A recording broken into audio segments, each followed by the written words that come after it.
Hello dear friends, welcome back to the YouTube channel Chemistry Aspirant. Now in today's lecture, we are going to learn about the way of formation of your metallic bond, conditions for the formation of your metallic bond and the properties of your metallic bond. Now, let us start with the first point, that is the way of formation of your metallic bond. This metallic bond is generally formed by the same atom of your metallic element in its crystalline lattice one. It will never form with the different atoms of your metallic element. So this is the only one way of formation of your metallic bond. Now let us start with the point number 2, that is conditions for the formation of your metallic bond. So here only few metallic atom of an element which having a low ionization energy can form a metallic bond one. And the second thing, the contributing atom which is forming a metallic bond of an element must have freely delocalized electrons one. So these are the two conditions for the formation of your metallic bond. Now let us start with the point number 3, that is the properties of your metallic bond. So let us start that properties one by one. So the first property, electric conductivity.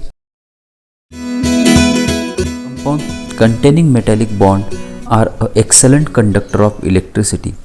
This is because the free delocalized electrons are free to move from one end to another end and they carry the charges.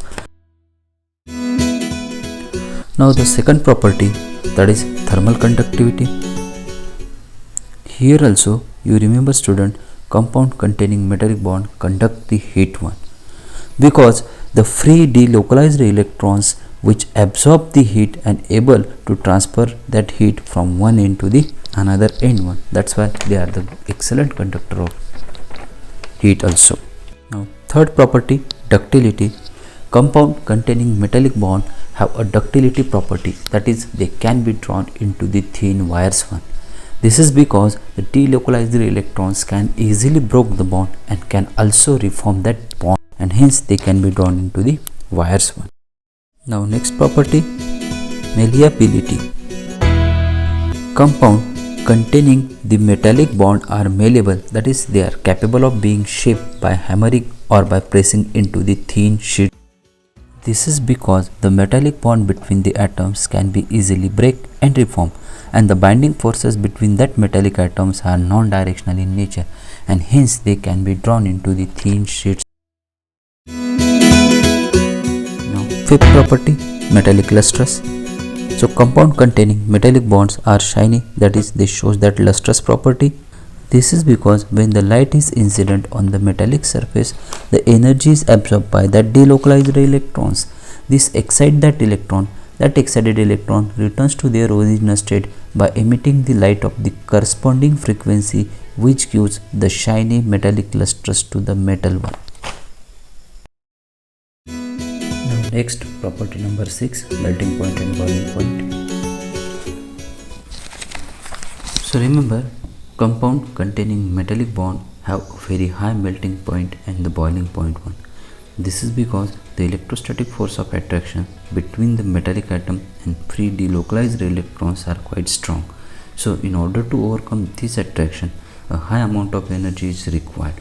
Hence generally your metallic compounds have very high melting and boiling point one. Now next, property number 7, density. So remember student, compound containing metallic bond have very high densities, that is they are weighted one. This is due to the strong electrostatic force of attraction between the metallic atom and delocalized electron. More number of metallic atoms are bundled into the crystals one, and hence they have a very high density. Now next, property number 8, solubility. So remember student, metallic compound containing metallic bond are insoluble in water or organic solvent unless they undergo any chemical reactions one. For example, you know that your iron undergoes rusting phenomena, in which the iron get rusted due to the oxidation process one. Now next important property, that is point number 9, non-directional nature of your metallic bond. Metallic bonds are non-directional in nature because of free delocalized electron in any direction, due to which the attractions can be developed from any directions one. Thank you so much for watching this video.